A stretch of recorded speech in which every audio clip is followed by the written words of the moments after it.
नमस्कार दोस्तों, मैं हूं डॉक्टर अमरीश खारी और आप देख रहे हैं डॉक्टर खारी रिसोर्स इन हम दवाई के बारे में। आज हम बात करेंगे कि किन बीमारियों और किन लक्षणों में दवाई पेशेंट को दी जाती है, इसके लेने का सही तरीका क्या होता है। जानने के लिए वीडियो पूरा देखें। अगर आप हमारे चैनल पर नए हैं तो चैनल को सब्सक्राइब कर लें ताकि आने वाली हेल्थ रिलेटेड वीडियो से आप अपडेटेड रहें। वैसे तो इस दवाई को हम चर्म रोगों में देते हैं, स्किन डिसऑर्डर्स में देते हैं, लेकिन ये दवाई नोजिया वोमिटिंग में भी दी जाती है। उल्टी लगने पर या उकाई लगने पर भी ये दवाई दी जाती है। खासतौर पर गर्मियों के मौसम में अगर पेशेंट को ये शिकायतें देखने को मिल रही हैं कि पेशेंट को वोमिटिंग लगती है या फिर नोजियाटिक फील करता है पेशेंट, तो ऐसे केस में दवाई बहुत इफेक्टिव रहती है।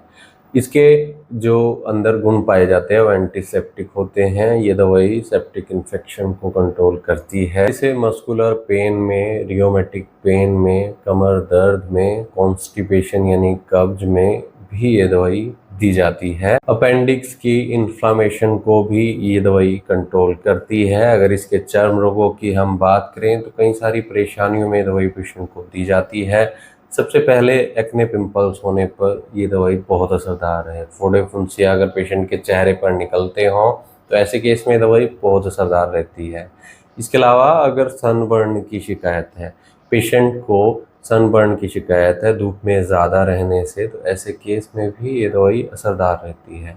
इसे हम एक्जिमा, सोराइसिस में देते हैं जहाँ पेशेंट की स्किन स्कैली होती है, ड्राई होती है, इचिंग बहुत ज़्यादा देखने को मिल रही है।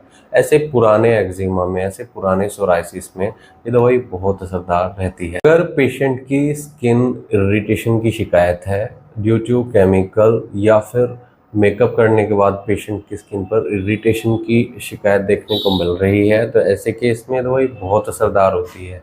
सनबर्न में मैंने आपको बताया कि यूवी रेज के कारण डैमेज स्किन को रिपेयर करने में मददगार रहती है। ये दवाई इंसेक्ट बाइट में भी दी जाती है। इसके अलावा ये दवाई माइनर कट्स होने पर दी जाती है, वोन्स को भरती है, ईचिंग होती हो या फिर पेशेंट की स्कैली स्किन देखने को मिल रही है, स्कैल्प पर पेशेंट को कई बार सोराइसिस होने के कारण स्कैली या ड्राइनेस देखने को मिल रही है, इचिंग बहुत ज़्यादा हो रही है, तो ऐसे केस में दवाई बहुत असरदार होती है। इसके अलावा इस दवाई को हम सेबोरिक डर्मेटाइटिस में देते हैं जिसमें पेशेंट के स्कैल्प पर डैंड्रफ बहुत ज़्यादा होता है, इचिंग होती है, इरिटेशन होती है, डैंड्रफ लगातार बनता रहता है। ऐसी शिकायत में बहुत असरदार होती है। दवाई वार्ड्स में भी दी जाती है अगर बहुत ज़्यादा मुझसे पेशेंट को हो रहे हैं, उसमें इरिटेशन है, इचिंग है, ऐसे केस में भी ये दवाई असरदार है। जैसा कि मैंने आपको पहले भी बताया है, रियोमेटिक पेन में बहुत इफेक्टिव रहती है। इस दवाई को हम गठियाबाई के दर्द के कारण, अगर जोड़ों में स्टिफनेस है, जकड़न है और साथ में दर्द है, इन्फ्लामेशन है, तो ऐसे केस में भी ये दवाई असरदार है। दर्द को कम करती है, स्टिफनेस को कम करती है। दवाई कमर दर्द के पेशेंट में दी जा सकती है। लोअर बैक पेन की अगर पेशेंट को शिकायत है तो बहुत इफेक्टिव ये मेडिसिन रहती है। इसे हम पेट दर्द में भी देते हैं। पेट में अगर गैस बहुत ज़्यादा बनती है, एक्सेस गैस के कारण अगर दर्द हो रहा है तो ये दवाई असरदार है।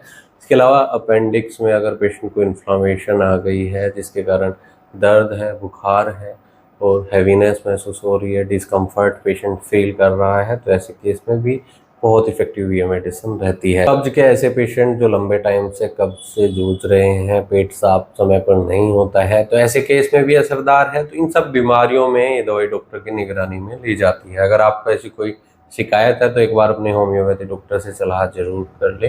बिना डॉक्टर की सलाह के कोई भी होम्योपैथी दवाई नहीं लेनी चाहिए। इसके लिए आप हमसे भी संपर्क कर सकते हैं। दिए गए व्हाट्सएप नंबर पर संपर्क कर इलाज या सलाह ले सकते हैं। वीडियो देखने के लिए धन्यवाद। चैनल को सब्सक्राइब करें और कमेंट सेक्शन में ज़रूर बताएं कि हमारी वीडियोस आपको कैसी लगती हैं। इस दवाई का सेल्फ मेडिकेशन नहीं करना चाहिए। 30 CH to 100 CH पावर में ज़्यादातर यूज़ की जाती है। Thank you.